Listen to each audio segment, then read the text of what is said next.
There's nothing quite like seeing a tiger in the wild. The grandeur, the beauty is just awe-inspiring.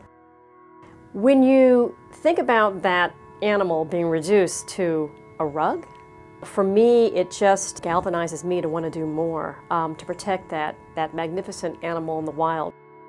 Tigers are now in terrible jeopardy. Populations have plummeted from 100,000 or so 100 years ago to no more than 3,200, maybe even less today. Right across the whole range from Sumatra up to Siberia. We've had massive population crashes and we're down to these critically low numbers. The core populations are slowly getting wiped out. Like for example, we had Suklafanta, which was the highest density of tigers recorded anywhere. Today we have 7 tigers left. We simply don't have enough resources on the ground at this point in time to keep them secure. We're still losing tigers every day. 3 subspecies of tigers have already disappeared. We don't want that to happen to the remaining tiger subspecies. By far the largest threat facing tigers is poaching. In some places they are shot, in others they're snared, in others they're poisoned, but the poaching really is rife across the whole range. Once the tiger was poached, every part of the tiger is taken away by the poachers, and you can hardly find a trace. Basically, for wildlife criminals, the tiger is worth more dead than alive, broken down into all its body parts, packaged, shipped and sold into different component commodities. Almost every part of the tiger has a use in either traditional medicine or folk beliefs. I've met people who believe that the skin has magical properties. You can wrap it around a sick person, it'll heal them. Obviously there's the ornamental uses of skins. Tiger bone is believed to have medicinal properties. Even the whiskers in some cases are used, and the tiger meat is also eaten. So unfortunately, a lot of these old beliefs have now coupled up with new money, and that's a disastrous equation for tigers. The drivers are definitely coming from numerous places.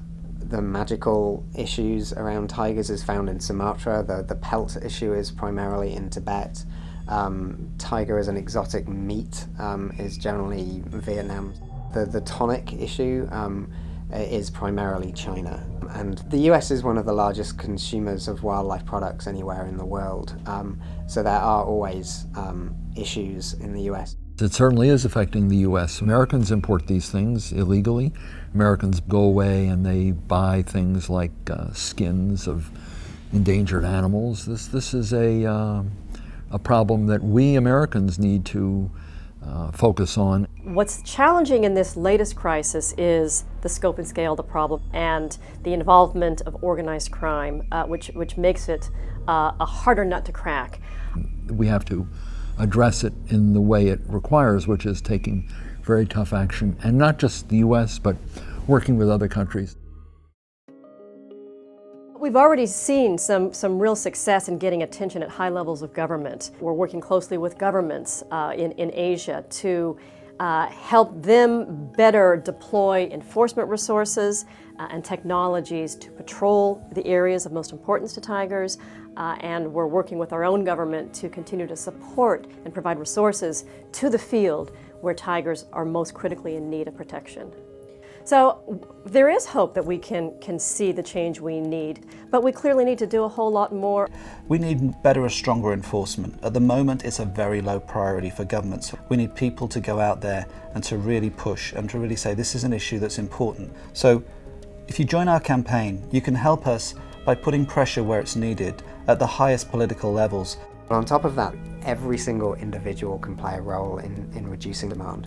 If you ever have a conversation with your friends or you ever hear of anybody interested in buying tiger products, have a very strong message to everyone you meet that buying tiger products is unacceptable.